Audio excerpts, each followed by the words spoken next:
Maria Santos was just 12 years old when she first walked through the shiny glass doors of TechFlow Industries. But she wasn't there for any fancy job interview or important meeting. She was there because her dad Roberto had to work the night shift and someone needed to watch her after school. Roberto Santos had been cleaning offices for most of his adult life. He wasn't ashamed of his work. Cleaning was honest work that put food on the table and kept a roof over their heads. But as a single father, he often struggled with what to do with Maria after her classes ended and before his shift finished, at midnight. Most days, Maria would sit quietly in the employee break room on the third floor, surrounded by textbooks and homework assignments. She'd spread her papers across the small round table, working on math problems while the building hummed with the sounds of computers and machines that never seemed to sleep. While Roberto pushed his cleaning cart from office to office, emptying trash bins and wiping down desks, Maria would sometimes wander the empty hallways. She was curious about everything. The way the copy machines worked, how the computers stayed on all night, and especially the big industrial printer that sat in the corner of the packaging department. This wasn't just any ordinary printer.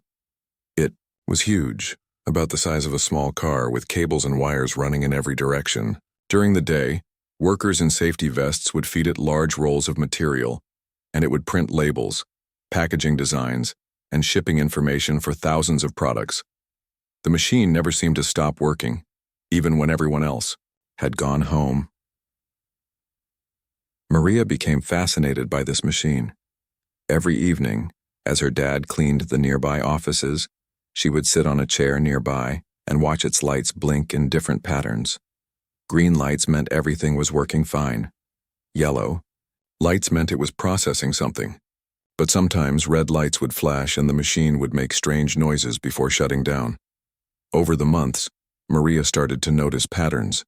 The machine seemed to have trouble on certain days, especially when the weather was changing, or when the building's air conditioning kicked on and off frequently. She began keeping a small notebook, writing down what she observed each night.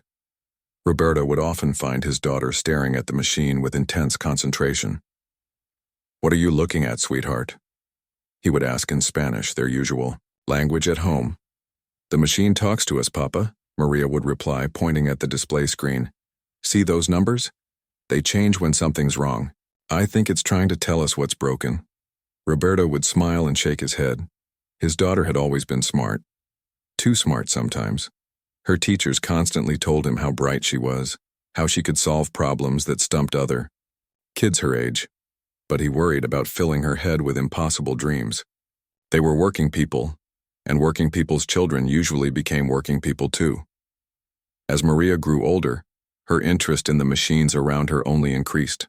She started bringing library books about electronics and computers to read.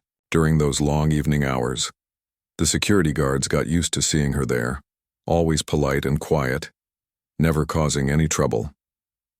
By the time she turned 16, Maria could predict when the big printer was going to break down, just by listening to the sounds it made. She'd tell her father, "Papa, that machine is going to stop working tomorrow." And sure enough, the next evening they'd arrive to find technicians crawling around it with tools and frustrated expressions.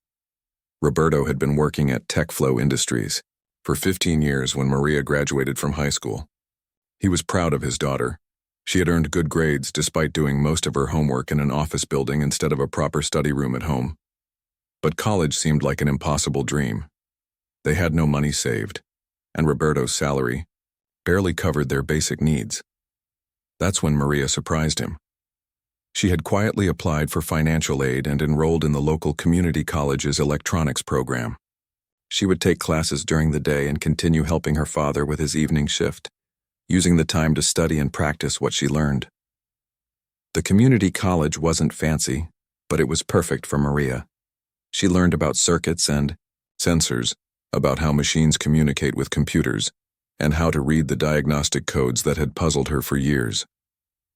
Every evening she would return to TechFlow Industries with new knowledge, seeing the machines around her with different eyes. During her 2 years at community college, Maria also started noticing things that the daytime workers missed.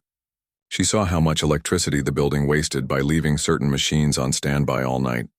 She noticed that some of the network equipment was running slowly because it hadn't been updated in years. She observed patterns in how different systems affected each other, how the HVAC system's vibrations seemed to impact the sensitive printing equipment. But she kept these observations to herself. After all, she was just the janitor's daughter. Who would listen to someone like her? When Maria finally graduated with her associate degree in electronics, she felt ready to change her life. She spent weeks applying for entry-level positions at tech companies around the city. She crafted careful cover letters explaining her education and her unique hands-on experience observing industrial equipment. But the responses were always the same, either complete silence or polite rejection letters.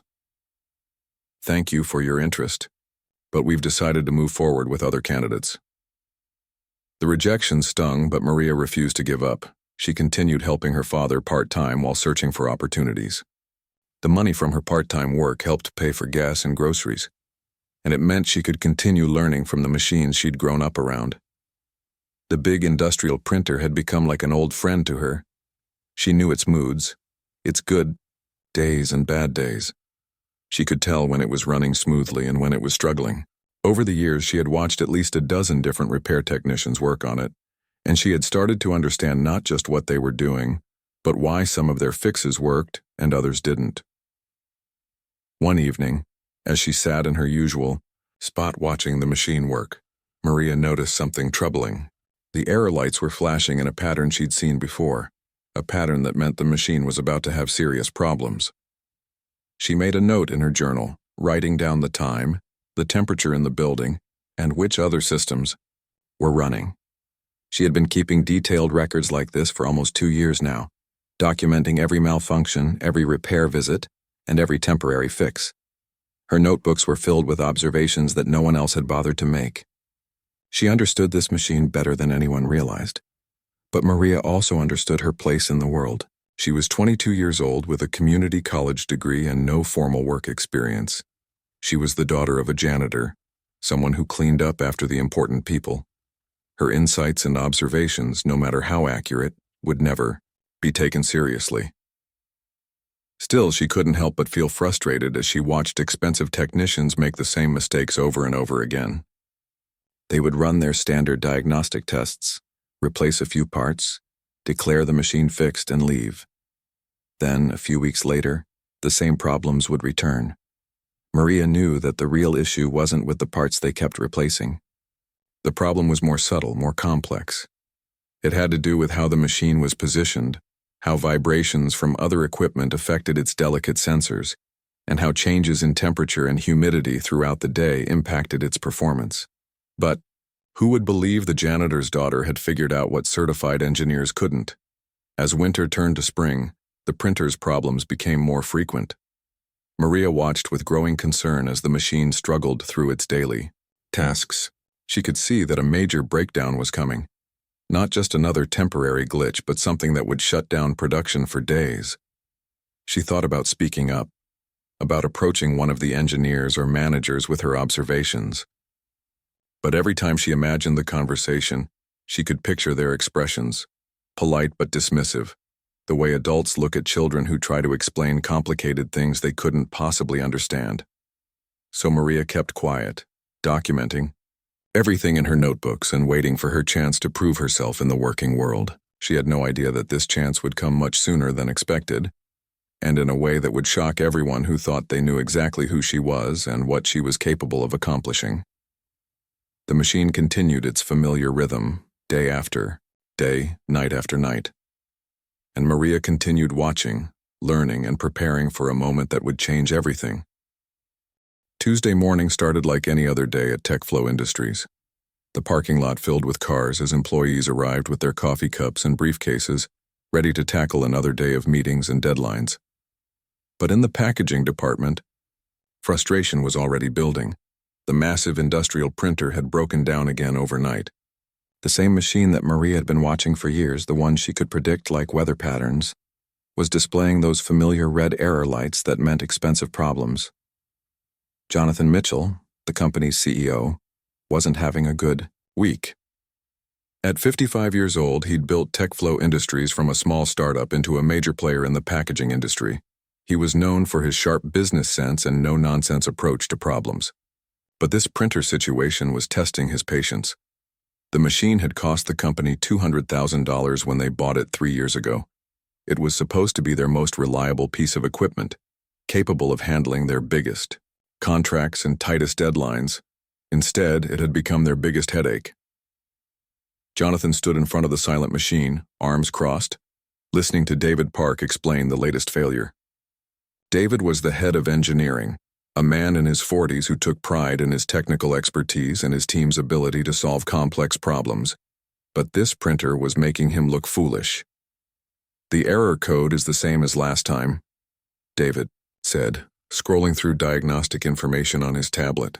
"The repair company is sending someone out this afternoon, but they're charging us double for emergency service calls now." Jonathan shook his head. "How much have we spent on this thing in the past month?" "Between repair calls, replacement parts, and lost production time, we're looking at about $12,000, David admitted. "And that's not counting the overtime we've had to pay other departments to make up for delays." Other managers had started gathering around, drawn by the sight of their CEO standing next to the problematic machine. There was Tom from production, Lisa from quality control, and several supervisors from different departments. Everyone had opinions about what might be wrong and what should be done about it. "Maybe we should just replace the whole unit," suggested Tom. "Cut our losses and start fresh." "With what money?" Lisa replied. "We'd be looking at another $200,000 minimum, plus installation and setup time." As the group discussed their limited options, Roberto appeared around the corner with his cleaning cart. He moved quietly, the way people do when they're used to being invisible in their workplace. His job was to keep things clean and stay out of everyone's way, especially when important people were having important conversations. But David Park noticed him immediately. David had always been friendly with the maintenance staff, though in the casual way that managers sometimes are with workers they see as harmless and simple. He knew Roberto had a daughter who'd gone to community college, and for some reason, this morning that fact struck him as amusing. "Hey, Roberto," David called out, his voice carrying a tone that made several people look up. "Didn't you tell me your daughter studied electronics or something like that?" Roberto paused, uncertain about where this conversation was heading. "Yes, sir. Maria graduated from community college last year. She studied electronics and computer systems."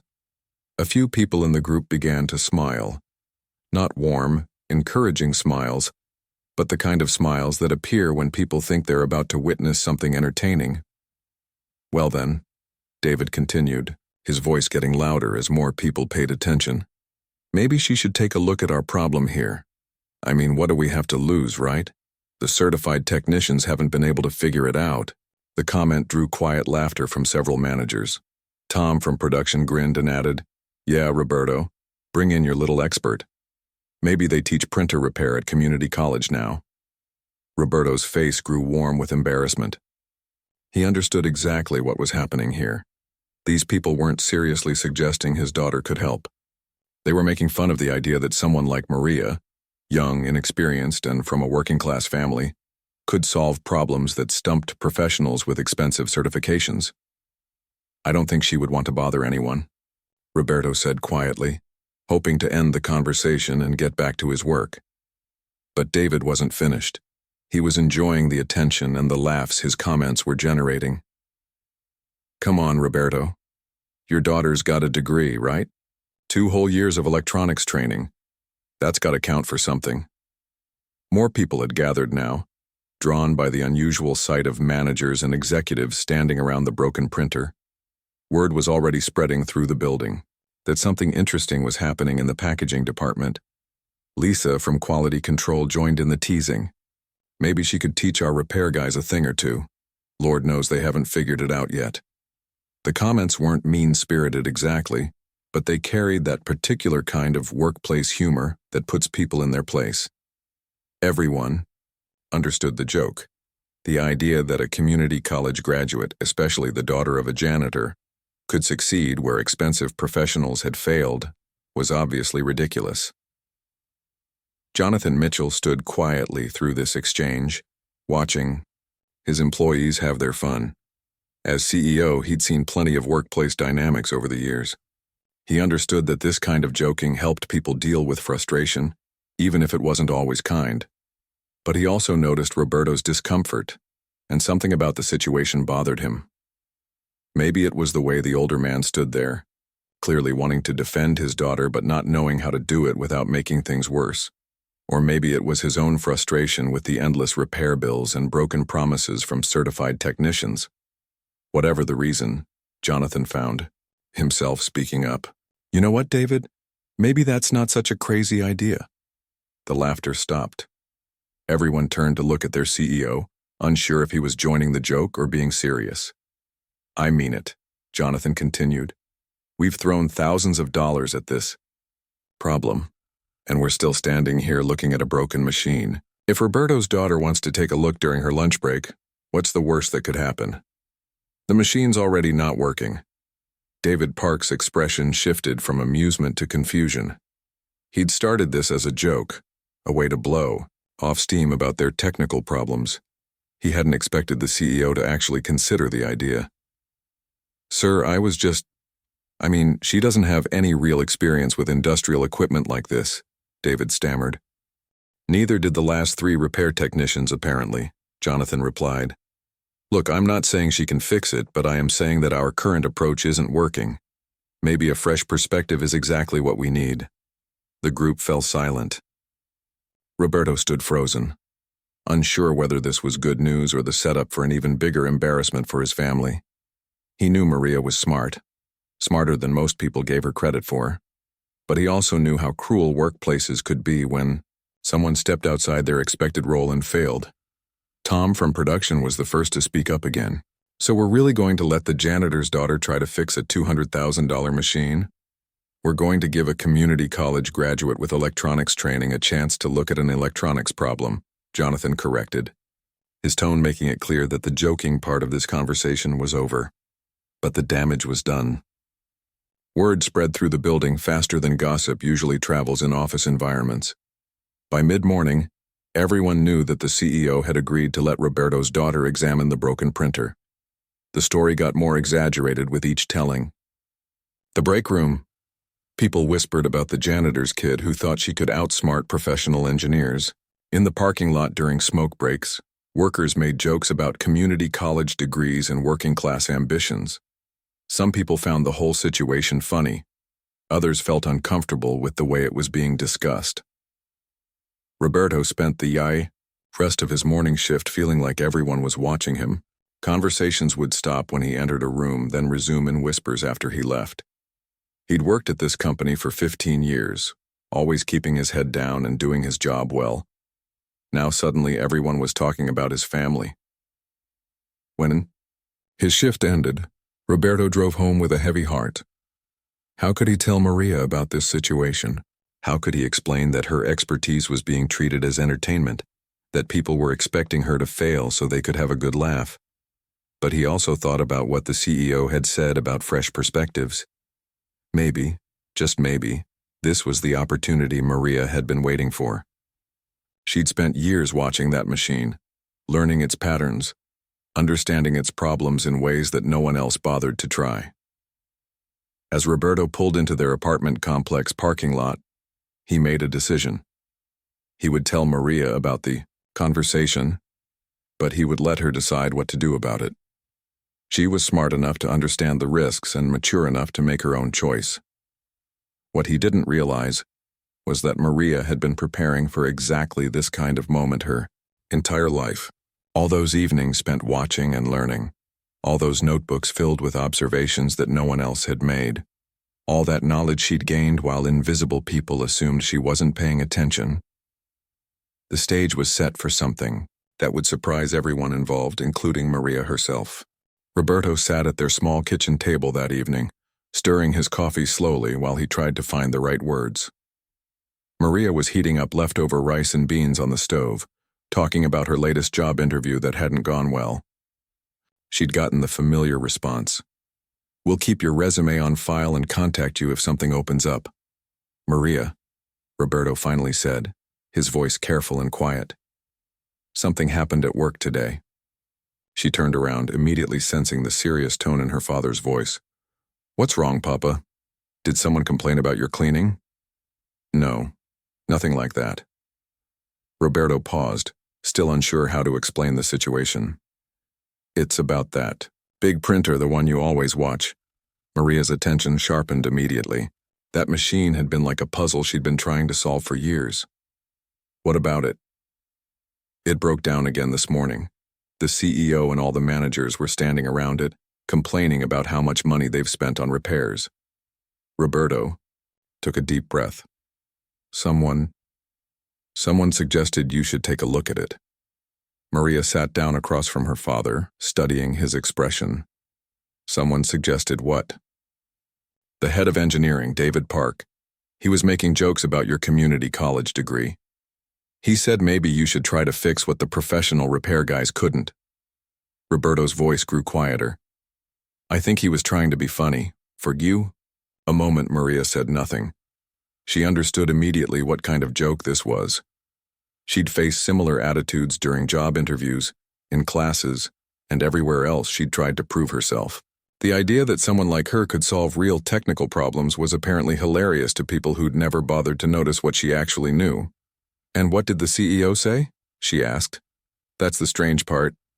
Mr. Mitchell said yes. He said if you wanted to look at the machine during lunch break, you could try. Roberto reached across the table and took his daughter's hand. "Maria, you don't have to do this. These people, they're expecting you to fail. They want to laugh and say they knew a janitor's daughter couldn't really understand complicated machinery." Maria squeezed her father's hand but didn't answer right away. She was thinking about all those evenings she'd spent watching that machine, all the patterns she'd noticed, all the notes she'd written in her journals. She thought about the vibration issues she'd identified, the sensor alignment problems she'd observed, and the temperature fluctuations that seemed to trigger the worst malfunctions. "Papa," she said finally, "what if I actually can fix it?" Roberto smiled sadly. "Sweetheart, even if you can, do you want to put yourself through that? All those people watching, waiting for you to mess up?" "I've been watching that machine for 10 years, Maria said, her voice growing stronger. "I know things about it that nobody else knows. I've seen every repair person who's worked on it, and I know why their fixes don't last. This might be the only chance I'll ever get to show what I can really do." The next morning, Maria woke up earlier than usual. She pulled out her collection of notebooks, 3 thick journals filled with observations about the printer's behavior patterns. She spent an hour reviewing her notes, cross-referencing dates and error codes with weather conditions, building maintenance schedules, and production loads.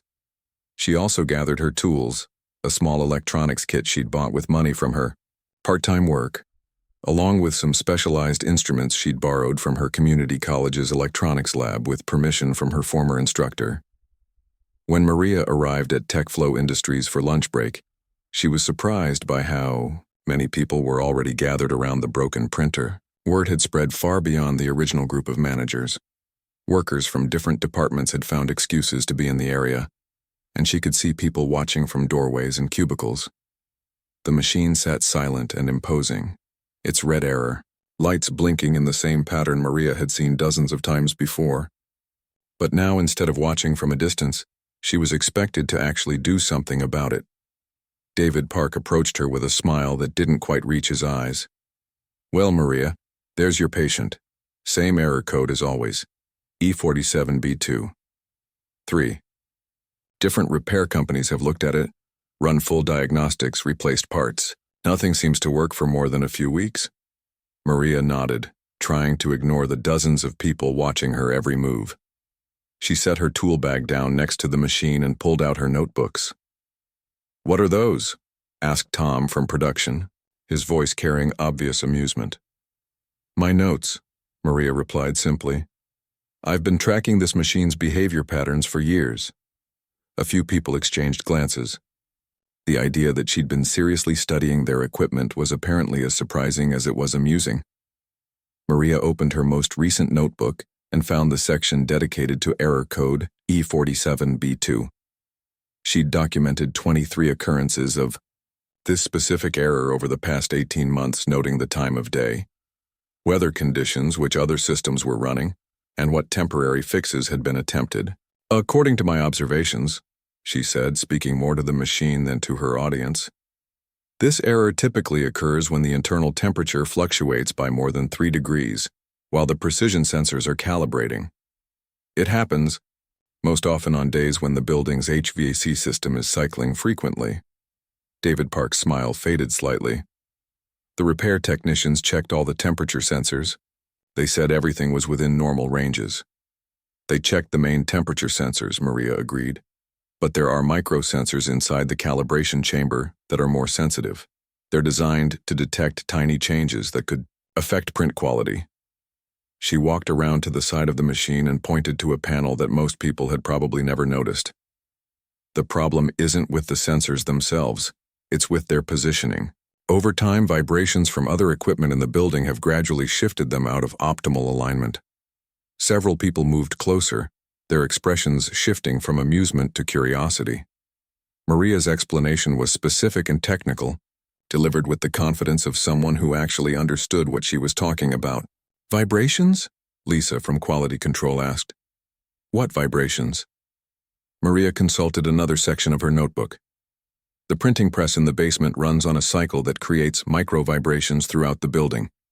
The HVAC system's main motor is directly below this room, and when it kicks on at full power, it creates additional vibration patterns.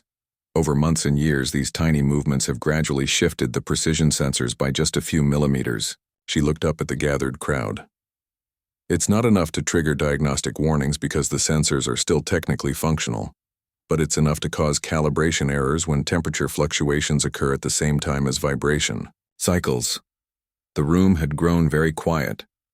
Even people who had come to watch the show were now paying serious attention to what Maria was saying. How do you know all this? Jonathan Mitchell asked. He'd been standing at the back of the group watching everything with interest. I've had 10 years to observe patterns that repair technicians only see during their brief visits, Maria explained. They run diagnostics, identify obvious problems, fix what shows up on their tests, and leave. But they don't see how the machine behaves over weeks and months under different conditions. David Park looked skeptical. Even if you're right about the vibrations, how would you fix it? Those sensors are precision instruments, they can't just be moved around. Maria unzipped her tool bag and pulled out a specialized calibration device. Community college taught me how to use these. With the right tools and procedures, the sensors can be realigned to their optimal positions. She approached the side panel of the machine with professional confidence. I'll need to power down the system, access the internal calibration chamber, and use this device to measure the exact positioning of each microsensor. Then I can adjust them back to factory specifications. As Maria began working, the crowd, watching her, gradually grew larger. People who had come expecting entertainment found themselves witnessing something entirely different. This young woman wasn't fumbling around hoping to get lucky. She was working methodically, consulting her notes, using proper procedures, and demonstrating knowledge that clearly came from years of careful observation and study. The most surprising thing wasn't just that Maria seemed to know what she was doing. It was how wrong everyone had been about who she was and what she was capable of understanding. The janitor's daughter, who had been invisible for so many years, was revealing herself to be someone completely different from what anyone had imagined. And the machine, which had frustrated expensive professionals for months, was about to reveal whether Maria's years of patient observation had taught her something that no one else had bothered to learn. Maria worked in complete silence for the first 30 minutes. The crowd that had gathered to watch her failure stayed surprisingly quiet, mesmerized by the confidence and precision of her movements. She wasn't fumbling around or guessing. Every action seemed purposeful, based on knowledge that clearly ran much deeper than anyone had expected. Using her calibration device, Maria carefully measured the position of each microsensor inside the machine's calibration chamber. Her notebook lay open beside her, filled with detailed diagrams and measurements she'd drawn over years of observation. As she worked, she occasionally consulted these notes, cross-referencing her current readings with the patterns she'd documented. This sensor here, she said, pointing to a tiny component that looked identical to several others, has shifted 2.3 millimeters from its optimal position That might not sound like much, but when you're dealing with precision printing at this scale, even tiny variations can cause major problems. David Park leaned closer, watching her work with growing amazement. How can you tell which sensor is which? They all look the same to me. Maria smiled slightly. They have different serial numbers, and each one affects different aspects of the printing process. This one controls color alignment, this one manages print density, and this one handles edge definition. When they're not positioned correctly, they send conflicting information to the main computer. She continued working, making tiny adjustments with specialized tools. Each movement was careful and deliberate, guided by years of watching repair technicians work and understanding what they were actually trying to accomplish. Jonathan Mitchell found himself genuinely impressed. As CEO, he'd seen plenty of people try to solve problems by throwing money and resources at them. But this young woman was solving the same problem through patience, observation, and genuine understanding. It was the kind of problem-solving approach that built successful companies. After another 20 minutes, Maria closed the access panel and powered the machine back on. The crowd held its breath as the massive printer went through its startup sequence. Lights flickered in patterns that had become familiar to everyone who worked near the packaging department. But something was different this time. Instead of the hesitant, stuttering sounds that had preceded recent breakdowns, the machine hummed with smooth confidence. The diagnostic display showed green lights across all systems, and for the first time in weeks, no error codes appeared. "It's working," someone whispered from the back of the crowd. Maria wasn't finished yet. She pulled out her laptop and connected it to the machine's diagnostic port. "The startup sequence looks good, but we need to run a full calibration test to make sure everything is properly aligned." She initiated a series of test prints, starting with simple patterns and gradually moving to more complex designs. Each test came out perfectly: crisp lines, accurate colors, precise measurements. The machine that had been their biggest headache was now performing better than it had in months. As the final test completed successfully, the room erupted in surprised murmurs and quiet applause. But Maria wasn't celebrating yet. She knew that the real test would come over the following days and weeks, when the machine had to perform under normal production conditions. Jonathan Mitchell stepped forward, his expression a mixture of amazement and respect. "Maria, how did you know to check those specific sensors?" The repair technicians ran comprehensive diagnostics. "Standard diagnostics check whether components are functioning," Maria explained, packing up her tools. "But they don't check whether components are optimally positioned for peak performance. The sensors were working fine. They were just slightly out of place." She gestured toward her notebooks. "I've been tracking the correlation between error, occurrences, and building conditions for years. The pattern was clear once you looked at enough data points. The errors always happened when vibration cycles coincided with temperature fluctuations during calibration sequences." David Park shook his head in amazement. "We never thought to look at environmental factors over long periods. We just focused on immediate mechanical problems." "That's because you only see the machine when it's broken," Maria replied. "I've been watching it work properly thousands of times. I know what normal looks like, so abnormal patterns are easier to spot." Over the next few days, something remarkable happened. The printer continued working flawlessly, handling the heaviest production loads without a single error. Word spread through the company that the janitor's daughter had accomplished what expensive repair services couldn't. But the story didn't end with just fixing one machine. During the conversations that followed, Maria mentioned other observations she'd made over the years. She'd noticed that the building's network system slowed down at predictable times each day because outdated routers couldn't handle peak traffic loads. She'd observed energy waste from equipment that stayed on full power during off hours when reduced settings would be sufficient.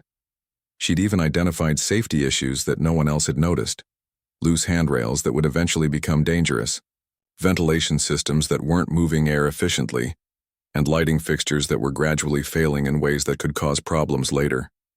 Jonathan Mitchell realized he'd discovered something extraordinary.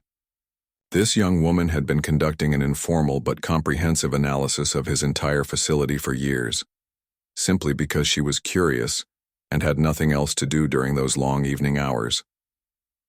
By the end of the week, Jonathan had made a decision that surprised everyone, including Maria herself. He offered her a position as junior systems analyst with a starting salary that was more than Roberto made after 15 years of steady work. "But I don't have experience in a corporate environment," Maria protested during their meeting. "I've never worked in an office or managed projects or dealt with budgets. You've been analyzing our systems and identifying problems for 10 years, Jonathan replied. "You just weren't getting paid for it. Experience comes in many forms, and yours is exactly what we need." The transformation in how people treated Maria was immediate and dramatic. Colleagues who had barely noticed her before were suddenly interested in her insights. Managers who had joined in the jokes about the janitor's daughter were now asking for her opinions on technical issues. But Maria remained grounded and focused. She understood that respect had to be earned continuously, not just once.